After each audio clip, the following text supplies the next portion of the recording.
Hi అండి. ఇది మా పెద్దమ్మ వాళ్ళ ఇల్లు అనమాట. ఎంతమందికి ఈ రోజుల్లో ఎలాంటి ఇల్లులు ఉన్నాయో కామెంట్ అయితే చేయండి. అసలు ఇలాంటి ఇల్లులు ఇప్పుడైతే మా ఊరు సైడ్ కూడా చాలా వరకు తీసేస్తున్నారండి. కానీ చాలా అందంగా ఉంటాయి. సమ్మర్ హాలిడేస్కి మా ఆడపడుచు వాళ్ళ ఇంటికి వెళ్ళానని చెప్పాను కదా. ఫస్ట్ డే అయితే మా ఆడపడుచు వాళ్ళ ఇంట్లో గడిచిపోయింది. సెకండ్ డే మా పెద్దమ్మ వాళ్ళు భోజనానికి పిలిచారండి. పెద్దమ్మ అంటే మా అమ్మ వాళ్ళ అక్క అనమాట. ఇంకా పెద్దమ్మ పిలిచింది కదా అని చెప్పేసి మార్నింగే వెళ్ళిపోయాను అనమాట.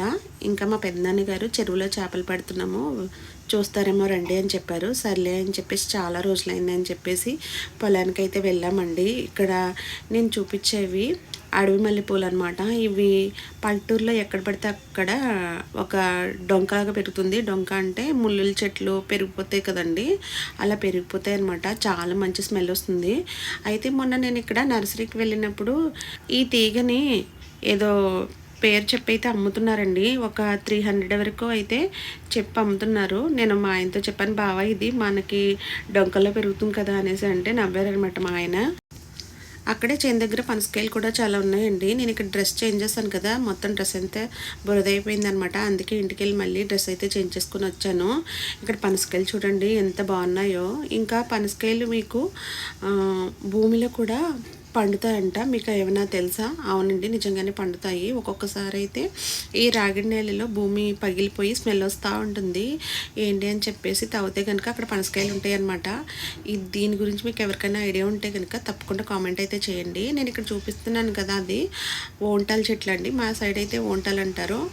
మరి మీ సైడ్ ఏమంటారో కామెంట్ అయితే చేయండి. ఇవి ఏం చేస్తారంటే రసం అంటే చారు అది పెట్టుకున్నప్పుడు తాలింపుగా వేసుకుంటారు. నేను ఇక్కడ యూట్యూబ్లో కూడా ఒకసారి వచ్చితే చూసానండి. కారం ఆడించుకున్నప్పుడు దానిలో కూడా వేసి ఆడించుకుంటారంట. ఇది ఔషధ గుణాలు గల మొక్క అనమాట. మంచి స్మెల్ అయితే వస్తుంది. ఇంకొకటి ఏంటంటే నేను ఇక్కడ చూపిస్తున్నాను కదా, ఈ మొక్క ఏంటంటే మనకి బోనాలు చేసుకున్నప్పుడు పువ్వులు అయితే పెట్టుకుంటాం కదా, ఆ మొక్క అనమాట. ఇది ఆకు ఫ్రై చేసుకుని కూడా తింటారండి. చాలా టేస్ట్ అయితే ఉంటుంది. మా సైడ్ ఎవరు దీన్ని వాడరనమాట. అంటే ఒక ఏరియాకి ఇంకొక ఏరియాకి కొన్ని తేడా ఉంటాయి కదండి. కొంతమందికి తెలియకపోవచ్చు. మా ఏరియాలో దీని గురించి అయితే తెలీదు. నేను ఇక్కడ హైదరాబాద్లో రైతు మార్కెట్కి వెళ్ళినప్పుడు అయితే నేను అమ్ముతుంటే తీసుకొచ్చి ఉంటాను. చాలా టేస్ట్గా ఉందన్నమాట. ఇంకా ఇక్కడ పైనాపిల్ మొక్కలు కూడా ఉన్నాయండి. అనస్కాయలు అంటారనమాట మా సైడు. చాలా బాగా పండుతాయి. ఇంకా ఇక్కడ నేను సిటీలో తీసుకున్న అనస్కాయలు అయితే చిన్న చిన్నగా ఉంటాయండి. ఇక్కడ మాకు చూడండి ఎంత పెద్ద పెద్ద కాయలు వస్తాయి. అసలు అది పండితే అయితే మొత్తం పొలానికి ఇంటికి ఎంత దూరం ఉన్నా కానీ మంచి స్మెల్ అయితే ఇంటి వైపు వచ్చేస్తుందండి. ఇక్కడ పొలాలు ఎక్కువ ఉండడం వల్ల పొలాలకి దగ్గరగానే ఇల్లులు ఉంటాయి. గాలికి ఏంటంటే ఈ స్మెల్ ఇంటి వరకు కొడుతూ ఉంటుంది అనమాట.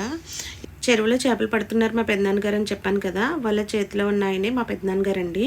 చెరువు మా పెద్దనాన్న వాళ్ళదే. మామూలుగా రైనీ సీజన్లో అయితే చేపలు పట్టే వాళ్ళు వస్తారండి. ఇది సమ్మర్ సీజన్ కదా, మొత్తం వాటర్ అయితే ఆరిపోయింది. అందుకని చెప్పేసి మా పెద్దనాన్నగారే వాళ్ళ దగ్గర ఉంటే చేపలు అయితే పట్టేశారండి. కొన్ని చేపలు అయితే దొరికినాయి. ఇవిగో చూడండి, ఇవి శిలవతి చేపలు అనమాట. మా సైడ్ శిలవతి అంటారు, ఇక్కడైతే రవ్వ ఏదో అంటారంట.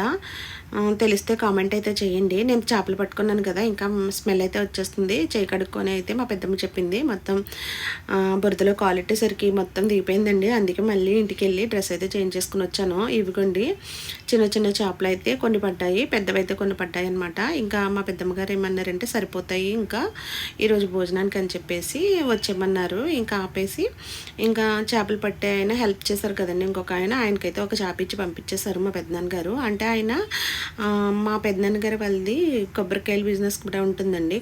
కొబ్బరికాయలు వలవడానికి అయితే వస్తారండి. అవి వలిచేసి కొన్ని అయితే అటక్కేస్తారు, కొన్ని అయితే అమ్మేస్తారండి.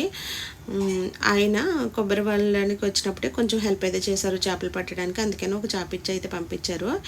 ఇంకా ఇంటికి తీసుకొచ్చిన తర్వాత మా పెద్దొదినండి, ఇక్కడ గ్రీన్ కలర్ గాజులు వేసుకున్నారు కదా, ఆవిడేమో మా పెద్దొదిన, పక్కనున్న ఆమెమో మా వదిన అనమాట, మా అన్నయ్య వాళ్ళ వైఫ్.